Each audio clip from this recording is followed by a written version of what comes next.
AICC OBC ಕಮಿಟಿಗೆ ಅಧ್ಯಕ್ಷರಾಗಿ ನೇಮಕ ವಿಚಾರ ಅದು ನಂಗೆ ಗೊತ್ತಿಲ್ಲ ಎಂದ ಸಿಎಂ ಸಿದ್ದರಾಮಯ್ಯ.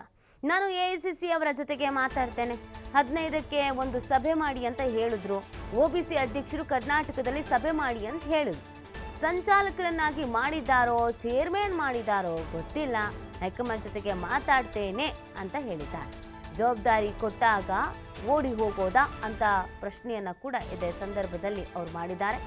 ನಾನು ಕೇಳಲಿಲ್ಲ, ಅವ್ರು ಘೋಷಣೆ ಮಾಡಿದ್ದಾರೆ, ಮಾತಾಡ್ತೇನೆ, ರಾಷ್ಟ್ರ ರಾಜಕಾರಣ ಅಲ್ಲ, ಏನು ಅಂತ ಘೋಷಣೆ ಮಾಡಿದಾರೋ ಗೊತ್ತಿಲ್ಲ ಅಂತ ಬೆಂಗಳೂರಿನಲ್ಲಿ ಸಿಎಂ ಸಿದ್ದರಾಮಯ್ಯನವರು ಪ್ರತಿಕ್ರಿಯೆಯನ್ನು ಕೊಟ್ಟಿದ್ದಾರೆ. ಸೊ ಈ ವಿಚಾರದ ಬಗ್ಗೆ ನಂಗೆ ಗೊತ್ತಿಲ್ಲ, ನನ್ನ ಹತ್ರ ಚರ್ಚೆ ಮಾಡಿಲ್ಲ, ಅವ್ರು ಅನೌನ್ಸ್ ಮಾಡಿದ್ದಾರೆ, ಜವಾಬ್ದಾರಿ ಕೊಟ್ಟ ಮೇಲೆ ಓಡೋಗೋಕ್ಕಾಗಲ್ಲ, ಏನು ಅಂತ ಮಾತಾಡ್ತೀನಿ ಅಂತ ಹೇಳಿದ್ದಾರೆ.